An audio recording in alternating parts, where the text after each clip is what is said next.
వి gold trusted gold buyers మీరు తాకట్టు పెట్టిన బంగారాన్ని విడిపించి ఈ రోజు ఉన్న మార్కెట్ ధరకు కొనబడును.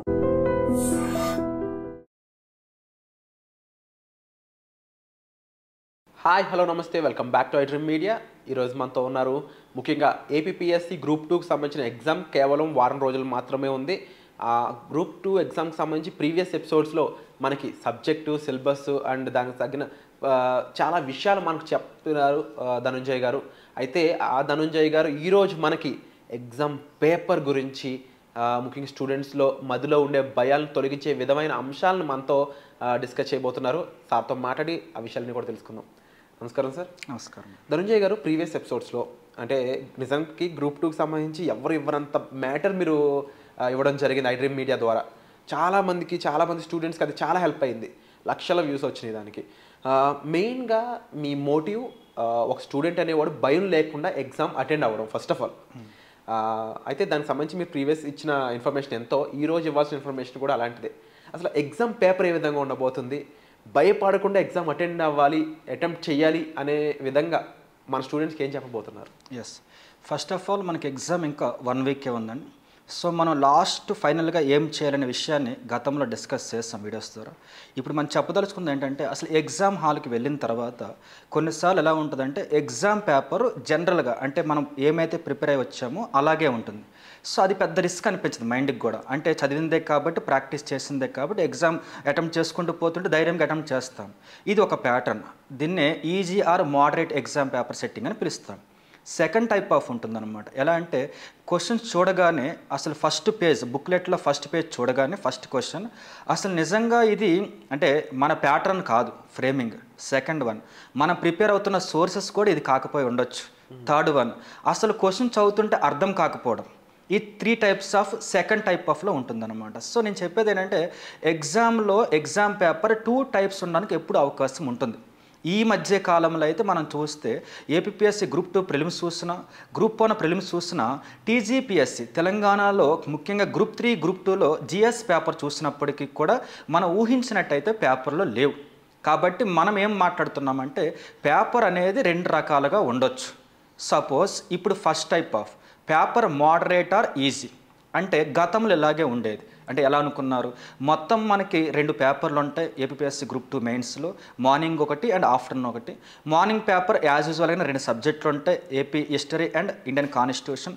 ఆఫ్టర్నూన్ పేపర్ కూడా 2 సబ్జెక్ట్స్ ఉంటాయి, nothing but science and technology and Indian state economy.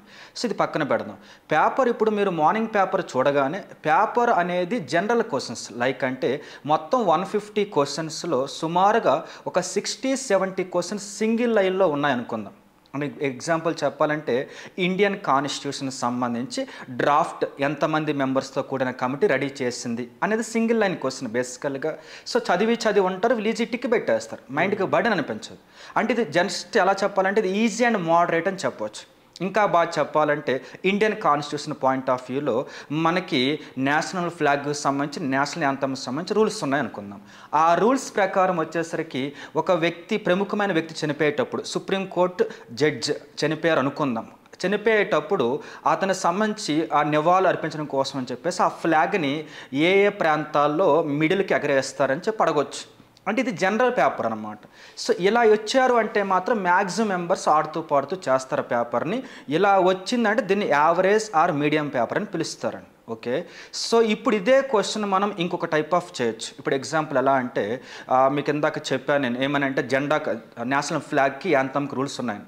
క్రింది వాటిలో రూల్స్ ఏవి కాదని అడగొచ్చు. క్రింద 4 పాయింట్స్ అవ్వచ్చు. ఆ క్రింద ఆప్షన్ ఏ 1 2 రైట్ 2 3 రైట్ అని చెప్పేసి. ఇప్పుడు మనం భయపడకూడదు. ఇప్పుడు మనకి నెగిటివ్ మార్కింగ్ ఉంది కాబట్టి పేపర్ మోడరేట్ ఈజీగా వస్తేనేమో ఫస్ట్ టైప్ ఆఫ్ అని, టఫ్గా వస్తే సెకండ్ టైప్ ఆఫ్ అని.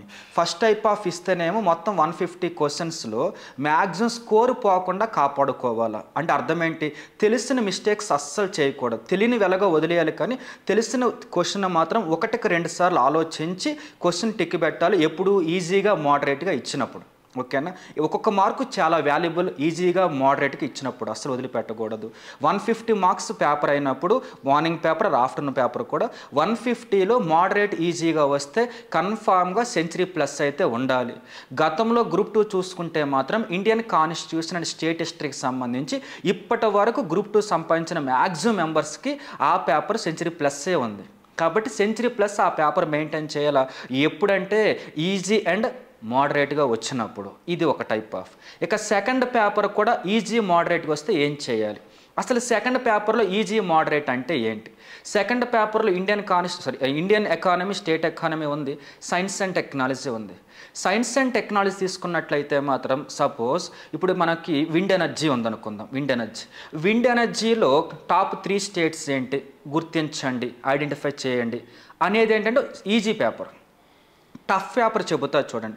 టఫ్ పేపర్ ఏంటంటే లిక్విఫికేషన్ ప్రాసెస్లో భాగంగా కెటలిస్ట్గా దేన్ని యూజ్ చేస్తారు, ఇది టఫ్ పేపర్ అవుతుంది అనమాట. అంటే రెండు ఒకటే సబ్జెక్ట్, ఒకటే లెసన్, ఎనర్జీ సెక్టర్, కానీ మాటలు మారిపోయినాయి. సో ఈజీగా వచ్చినప్పుడు ఏం చేయాలి, టఫ్ వచ్చినప్పుడు ఏం చేయాలి? ఈజీగా మోడరేట్గా వస్తే సెకండ్ పేపర్ నన్ను అడిగితే మాత్రం 80 మార్క్స్ మినిమం సెక్యూరిటీ మార్క్స్ ఈజీగా వస్తే ఆర్ మోడరేట్గా వస్తే. ఎందుకంటే సెకండ్ పేపర్లో ఇండియన్ ఎకానమీ, స్టేట్ ఎకానమీ ఉంది, ఎక్కువ న్యూమరికల్ వాల్యూస్ ఉంటాయి. ఎక్కువ న్యూమరికల్ వాల్యూస్ ఉండడంతో తెలిసినట్టే ఉంటుంది కానీ మిస్టేక్స్ జరుగుతూనే ఉంటాయి. ఈజీగా ఇచ్చిన మిస్టేక్ జరుగుతాయి, టఫ్గా ఇచ్చిన మిస్టేక్ జరుగుతాయి. ఇండియన్ ఎకానమీకి అండ్ స్టేట్ ఎకానమీకి సంబంధించి పోతుంది కదండి. సో కాబట్టి ఏంటంటే సెకండ్ పేపర్ ఈజీ అయినా మోడరేట్ అయినా కూడా మినిమం స్కోర్ 80 మెయింటైన్ చేయాలి. సైన్స్ అండ్ టెక్నాలజీలో కూడా మనలో అన్నమాట ఏంటంటే ఎన్విరాన్మెంట్ పార్ట్ ఎక్కువ ఉంది. ఎన్విరాన్మెంట్ పార్ట్ ఒకవేళ ఈజీగా ఇస్తే మ్యాథ్స్ రైట్ అయిపోతాయి, టఫ్గా ఇస్తే అలాగా పోతాయి. కాబట్టి నేను చెప్పేది ఏంటంటే ఈజీగా ఇస్తే మాత్రం సెకండ్ పేపర్ 80 మెయింటైన్ చేయండి. ఫస్ట్ పేపర్ అయితే మాత్రం సెంచరీ ప్లస్సే క్రాస్ చేయండి ఈజీగా మోడరేట్గా వస్తే. ఇది ఫస్ట్ టైప్ ఆఫ్. ఓకే, ఇప్పుడు మనం చెప్పిందంతా కూడా పెద్దగా యూజ్ అవ్వకపోవచ్చు, ఈజీగా ఇస్తే మనం చెప్పిన యూజ్ ఉండదు కదా. సో 180+ అనేది మినిమం రిజర్వేషన్ అలా ఉంటే బెనిఫిట్ అవుద్ది పేపర్ ఈజీగా ఉన్నప్పుడు, మోడరేట్గా ఉన్నప్పుడు. ఇది తీసేద్దాం. ఒకవేళ పేపర్ టఫ్ అంటే ఏంటి, టఫ్గా వచ్చినప్పుడు first of all aspirant paper చూడగానే ఎలా ఫీల్ అవుతాడు, ఎలా ఫీల్ అవ్వకూడదు అని మాట్లాడదాం మనం. ఇప్పుడు సపోజ్ మీరు చూస్తే ఫస్ట్ పేపర్లో Indian constitution and state history ఉందనుకుందాం. స్టేట్ హిస్టరీకి సంబంధించి సపోజ్ ఈస్టర్న్ చాళుక్యాస్ ఉందన్నమాట. ఈస్టర్న్ చాళుక్యాస్లో భాగంగా ముఖ్యంగా రిలీజన్ చాలా ఇంపార్టెంట్, మత పరిస్థితులు చాలా ఇంపార్టెంట్. సో ఈ మత పరిస్థితిలో భాగంగా జైనం ఉందనుకుందాం. జైనానికి సంబంధించి క్రింది వాటిలో ఒక 4 పాయింట్స్ రైట్ ఏది రాంగ్ ఏది అంటే మ్యాక్సిమం అందులో మన బుక్స్లో వచ్చేసరికి 2 పాయింట్స్ 3 పాయింట్స్ 1 పాయింటే ఉంటుంది, మిగిలిన కవర్ అవ్వవు. ఎందుకంటే నాకు బుక్స్ పర్ఫెక్ట్ తెలిసి చెప్తున్నా మీతో. సో అప్పుడు అది బాగా టఫెస్ట్ అని ప్యూర్గా వెళ్ళిపోతున్నారు కంటెంట్లోకి. ఒకటి. రెండవది వచ్చేసరికి ఇండియన్ కాన్స్టిట్యూషన్ ఉందనుకుందాం. ఇండియన్ కాన్స్టిట్యూషన్ సంబంధించి సపోజ్ మనకి సెంట్రల్ స్టేట్ రిలేషన్షిప్ అని ఒక టాపిక్ ఉంటుందండి. ఓకే, దాంట్లో భాగంగా డైరెక్ట్గా రిలేషన్ సంబంధించి ఏముందనేది ఈజీ పేపర్. ఎగ్జాక్ట్గా ఆర్టికల్ నెంబర్ 245 నుంచి డైరెక్ట్గా ఆర్టికల్ నెంబర్ 300 వరకు కూడా ఓవరాల్ వ్యూ తీసుకొని సెంట్రల్ స్టేట్ రిలేషన్స్లో భాగంగా ఇప్పటి వరకు 4 అమెండ్మెంట్ జరిగిన అన్నారు అనుకుందాం. అది తప్ప రైట్ అంటే నువ్వు ఎంత ఆలోచించాలి, అసలు చాలా మైండ్ కావాలి. చదివిందే తెలిసిందే మైండ్ ఒకేసారి స్టక్ అయిపోద్ది అనమాట. అప్పుడు నేను చెప్పేది ఏంటంటే టఫ్ అంటే ఇది. ఓకే కదా. సో టఫ్ ఈజీలో బాగా ఈజీ అయిపోయింది కదా. టఫ్ ఇవ్వగానే భయపడొద్దు. ఎందుకని అది నీకు ఒక్కరికే కాదు, ఎగ్జామ్ రాస్తున్న వాళ్ళు 99.99% మెంబర్స్కి పేపర్ అలాగే ఉంటుంది. అప్పుడు నువ్వు చేయాల్సిన పని ఒకే ఒక పని ఏంటంటే నీకు అంత కష్టంగా ఉంది కాబట్టి నీకు అర్థమైపోతుంది పేపర్ చాలా టఫ్గా ఉందని. పేపర్ టఫ్గా ఉందంటే చిన్న మిస్టేక్స్ వల్ల ఎక్కువ స్కోర్ కోల్పోయే ఛాన్స్ ఉందని అర్థమైపోయింది మనకి. అప్పుడు మనం ఫస్ట్ చేయవలసింది భయపడడం కాదు. ఎలా చేయాలంటే నువ్వు ఒక క్వశ్చన్ పిక్ చేసుకుంటే, సపోజ్ ఫస్ట్ క్వశ్చన్ అటెంప్ట్ చేద్దామని ఫిక్స్ చేసుకున్నారు ఫస్ట్ పేపర్లో. క్వశ్చన్ చూడగానే మనకు అర్థమైంది ఇది రిలీజన్కి సంబంధించి అని చెప్పేసి బాగా వచ్చిన ఫీలింగ్లో ఉన్నాం. ప్రతి లైన్ ప్రతి వర్డ్ నీట్గా చదవాలి. చదివి మీరు ఏమైతే గతంలో క్లాసెస్ విన్నారో చదివారో దానికి దీన్ని అటాచ్ చేయాలి. కంటెంట్ని ఆలోచించి బ్యాలెన్స్ చేసి రైట్ రాంగ్ చెక్ చేయాలి. ఫాస్ట్నెస్ పనిచేయదు. అక్కడ మీరు ఫాస్ట్నెస్ ట్రై చేస్తే స్కోర్ పోయే ఛాన్సే ఎక్కువ ఉంది. అంటే పేపర్ బాగా టఫ్ అయినప్పుడు ఒకటి గుర్తుపెట్టుకోండి, 150కి 150 రావడం అసాధ్యం. పేపర్ బాగా టఫ్ అయినప్పుడు 150కి 150 చదవడం కూడా అసాధ్యం. క్వశ్చన్ చదవలేం, మైండ్ పనిచేయదు. ఇంకొకటి, పేపర్ బాగా టఫ్ అయినప్పుడు 150కి 150 కనీసం అర్థం చేసుకోవడం, బబులింగ్ చేయడం కుదరదు. అప్పుడు మీ మైండ్లో ఉండాల్సింది ఒకటే, పేపర్ బాగా టఫ్ ఉంది కాబట్టి ఎవ్రీ మార్కు చాలా వాల్యుబుల్. కాబట్టి మనం ఒక క్వశ్చన్ పిక్ చేసుకుంటే మాత్రం ఆ క్వశ్చన్ పర్ఫెక్ట్గా క్లోజ్ అయ్యే వరకు బాగా బ్యాలెన్స్డ్గా అంటే న్యూట్రల్గా ఉండి థింక్ చేద్దాం, లేకపోతే పోద్దనే ఉద్దేశంతో స్లోగా మైండ్లో ఫిక్స్ చేసుకోవాలి. ఒక 120 క్వశ్చన్స్ నుంచి మనం చదవలేము, అటెంప్ట్ చేయలేమని. సో మీరు అప్పుడు మనకు అర్థమవుతుంది, ఓకే క్వశ్చన్ సైజ్ తగ్గుతున్నాయిగా, అర్థమైంది కదా. ఈ 120లో మనం మరలా బాగా వచ్చినటువంటి 80యో 90యో బబుల్ చేస్తాం అంతే, మిగిలిన వదిలేస్తాం. చిన్న డౌట్ ఉన్నా కూడా పేపర్ టఫ్ అండ్ వదిలేయాలి అంతే. ఓకేనండి. సో ఇక మన సెకండ్ పేపర్కి వస్తాం. అంటే మన ఫస్ట్ పేపర్లో బాగా టఫ్ అయినప్పుడు అనుకున్నాం 80 మ్యాక్సిమం 90 అని చెప్పేసి, ఈజీ వస్తే మాత్రం ఇంతకు ముందు చెప్పుకున్నాం సెంచరీ క్రాస్ చేయాలని చెప్పేసుకొని. ఇక సెకండ్ పేపర్కి వస్తే, ఒకవేళ సెకండ్ పేపర్ టఫ్గా వస్తే, ఎస్ సెకండ్ పేపర్ టఫ్ అంటే ఏంటో చెబుతాం చూడండి. సింపుల్గా చెప్పాలంటే మనము ఇంతకుముందు ఈజీకి ఎగ్జాంపుల్ చెప్పాను. సెకండ్ పేపర్ టఫ్ అంటే సపోజ్ అగ్రికల్చర్ సెక్టార్ తీసుకుందాం. అగ్రికల్చర్ సెక్టార్లో భాగంగా మనము డిజిటల్ అగ్రికల్చర్ మిషన్ తీసుకుంటాం. డిజిటల్ అగ్రికల్చర్ మిషన్లో భాగంగా 4 పిల్లర్స్ ఉన్నాయి.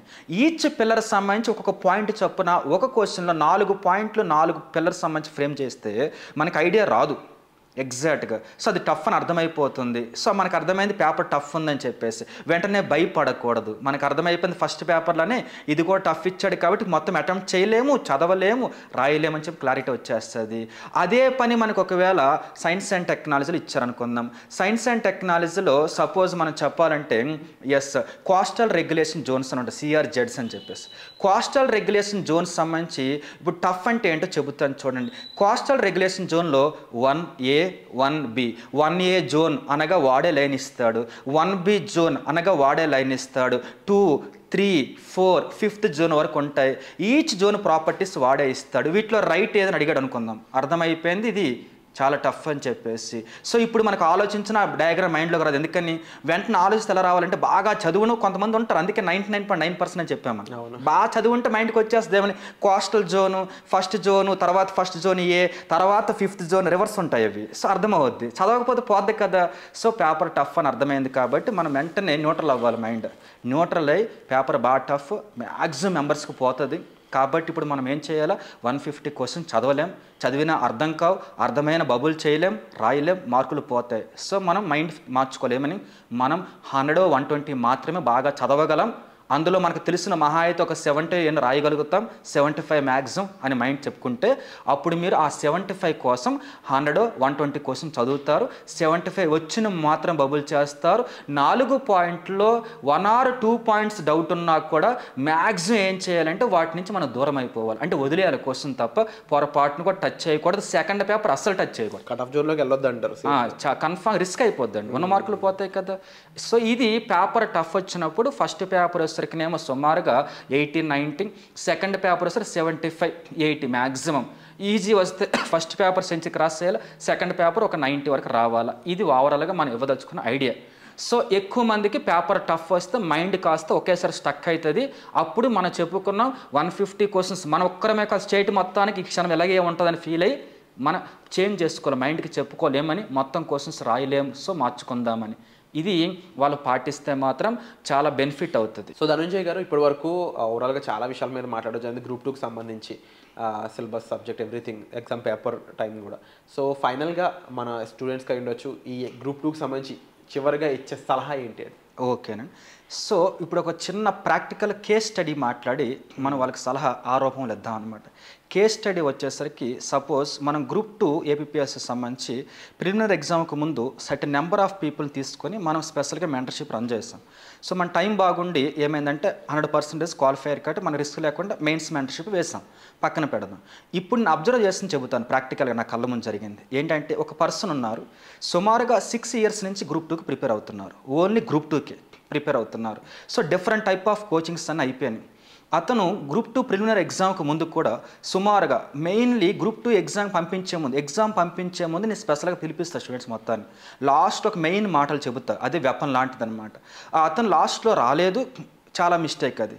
సో అతను రాలేదు, మిగిలిన వాళ్ళు వచ్చారు. ఇప్పుడు ఏం జరిగిందంటే అతను గ్రూప్ 2 ప్రిలిమినరీ ఎగ్జామ్ అయిపోయిన తర్వాత ఎంత స్కోర్ వస్తున్నాయంటే 48 వస్తున్నాయని చెప్పాడు అతనైతే నాతో మాత్రం. బేసికల్గా అతని క్యాపబిలిటీకి ఆ స్కోర్ రాకూడదు, ఇంకా ఎక్కువ రావాలి. ఎందుకంటే 150 మార్క్స్ ఎగ్జామ్ ఎంత టఫ్ అయినా కూడా అతను వర్త్ఫుల్ పర్సన్ కదా, ఎప్పటి నుంచో ప్రిపేర్ అవుతున్నారు. ఇప్పుడు ఏమైందంటే 2022లో బీటెక్ అయిన ఒక వ్యక్తి ఉన్నారు, గుంటూరు సంబంధించిన వ్యక్తి. అతని స్కోర్ 72 వచ్చిందనమాట. ఓకే, సో అతను ఇంకా బాగా చెప్పాలంటే ప్రిపరేషన్ స్టార్ట్ చేసి కూడా 8 months అవుతుంది. How possible?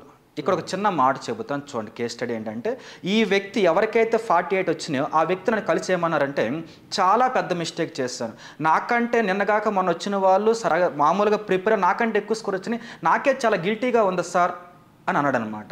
ఇది నిజంగా నిజం. ఎందుకో తెలుసా, వీళ్ళు ఏం చేశారంటే ఎప్పటి నుంచో ఉన్నాం కదా, సో మనకు అన్నీ తెలుసు అని చెప్పి అన్నీ అటెంప్ట్ చేసేసారు. పెద్ద బ్లండర్ మిస్టేక్. పేపర్ టఫ్ అని కనిపిస్తున్నప్పుడు కూడా అన్నీ అటెంప్ట్ చేసేసారు. దీనివలన seniority, lot of experience, lot of reading ఏం యూజ్ లేకుండా పోయింది. కాబట్టి మీరు గ్రూప్ 2కి సంబంధించి మెయిన్స్ రాసేటప్పుడు ఇది గుర్తుపెట్టుకోండి. ఇక్కడ మీకున్న knowledge not a mandatory, point number 1. మీకున్న experience not a mandatory. Main కావాల్సింది ఎగ్జామినేషన్ హాల్లో పేపర్ చూడగానే ఇది టఫా ఈజీ అని జడ్జి చేసిన తర్వాత, టఫ్ వస్తే మాత్రం మీకు ఇంతకుముందు చెప్పిన స్ట్రాటజీ ఫాలో అవ్వాలా. అన్నీ అటెంప్ట్ చేయాలని ట్రై చేస్తే మాత్రం స్కోర్ డౌన్ అయిపోతుంది. ఇదే ఎగ్జాంపుల్. అడిగా నేను సెకండ్ వ్యక్తిని ఏమని చెప్పేసి, మీరు మొన్నే వచ్చారు అందరితో పాటు ప్రిపేర్ అయ్యారు కదా, మీకు 72 హౌ పాసిబుల్ అని. ఆ వ్యక్తి ఏమన్నారంటే, ఏమో సార్ నేను అటెంప్ట్ చేసింది 90 క్వశ్చన్స్ ఉన్నాయి అన్నారన్నమాట. అంటే అర్థం ఏంటి, ఈ వ్యక్తిని అడిగితేనేమో 140 అటెంప్ట్ చేశానని చెప్పాడు, ఈ వ్యక్తి 90 అటెంప్ట్ చేశాడు. 90కి 72 స్కోర్ మిగిలింది, నెట్ స్కోర్. అతనికి 140కి నెట్ స్కోర్ 48 మిగిలింది. అంటే ఇక్కడ అన్ని అటెంప్ట్ చేయడం అతి పెద్ద మిస్టేక్. ఇది ఒక్కటి గుర్తుపెట్టుకోండి. మీరు ఎంత నాలెడ్జ్ ఉన్నా, ఎంత సీనియర్ అయినా కూడా, నేను కళ్ళ ముందు ప్రాక్టికల్ రోజు చూసి ఉన్నా కాబట్టి ప్రాక్టికల్గా చెబుతున్నా. నేను పేపర్ టఫ్ వస్తే అన్నీ అటెంప్ట్ చేయొద్దు. మీకు బాగా వచ్చు అనుకున్నవి మాత్రమే ప్లెయిన్గా అటెంప్ట్ చేసుకుంటూ వెళ్ళండి. స్ట్రెస్ ఫీల్ అవ్వద్దు. స్ట్రెస్, యాంగ్జైటీ ఇవన్నీ కూడా మన బలహీనతలు. ఇవి స్కోర్ని తగ్గిస్తాయి కానీ పెంచవు. సో ఇదంతా ఎందుకు చెప్పామంటే, మీరు చాలా నాలెడ్జ్ ఉన్నప్పటికీ ఒక్కొక్కసారి జాబ్ రాకుండా పోతుంది. దానికి కారణం నాటే నాలెడ్జ్, చేస్తున్న చిన్న మిస్టేక్స్. అది మాత్రం రెక్టిఫై చేసుకోండి. ఎగ్జామ్లో ఆ మిస్టేక్ చేయకండి. ఇది నేను చెప్పదలుచుకున్న ఫైనల్ సలహా అన్నమాట. ఈ మిస్టేక్ చేస్తే స్కోర్లు పడిపోతాయండి. Wonderful information sir. ముఖ్యంగా తీరమంతా దాటాక చివరిన చిన్న మిస్టేక్ చేస్తే మునిగిపోతాం వాటర్లో. అవునండి. సో వండర్ఫుల్ ఇన్ఫర్మేషన్ ఇచ్చారు సార్. అండ్ ముఖ్యంగా గ్రూప్ 2కి సంబంధించి ఇది ఫైనల్ ఎపిసోడ్ కాబట్టి ఇలాంటి మంచి ఇన్ఫర్మేషన్ మాకు ఇచ్చినందుకు thank you so much sir. ఓకేనండి, థ్యాంక్ యూ. ముఖ్యంగా ఎగ్జామ్ ప్రిపరేషన్తో పాటుగా ఎగ్జామ్ టైంలో పేపర్ ముందు కూర్చున్నాక కూడా ఎలాంటి స్ట్రాటజీ మెయింటైన్ చేయాలో మీకు ధనంజయ్ గారు చెప్పడం జరిగింది. బట్ ఒక ప్రాక్టికల్ ఎక్స్పీరియన్స్, ప్రాక్టికల్ నాలెడ్జ్ చాలా ఇంపార్టెంట్. అలాంటి నాలెడ్జ్ ఉన్న పర్సన్ దగ్గరికి వెళ్ళి మీరు శిక్షణ తీసుకున్నట్లయితే మీరు షార్ప్ అవడంతో పాటు, మీరు అనుకున్న గోల్ని రీచ్ అవ్వడంతో పాటు ఒక సాటిస్ఫాక్షన్ అనేది పొందుతారు. సో దానికి సంబంధించి మరింత గైడెన్స్ కావాలి. అది మీ పిల్లలకి అయి ఉండొచ్చు, మీ కుటుంబ సభ్యుల్లో ఎవరైనా ప్రిపేర్ అయ్యే వాళ్ళు ఉండొచ్చు, లేకపోతే మీ ఫ్రెండ్స్ అయి ఉండొచ్చు, మీ కొలీగ్స్ అయి ఉండొచ్చు. సో ఎవరికైనా సరే ఈ రైట్ గైడ్ అనే వాళ్ళు చాలా ఇంపార్టెంట్ అండి. దానికోసం మీ డిస్ప్లే అవుతున్న నెంబర్స్ కాల్ చేసి మీరు డైరెక్ట్గా సార్ని సంప్రదించవచ్చు. అండ్ మీకు ఏ డౌట్స్ ఉన్నారో కామెంట్ సెక్షన్లో తప్పకుండా మెన్షన్ చేయండి. వచ్చే ఎపిసోడ్లో మళ్ళీ కలుద్దాం.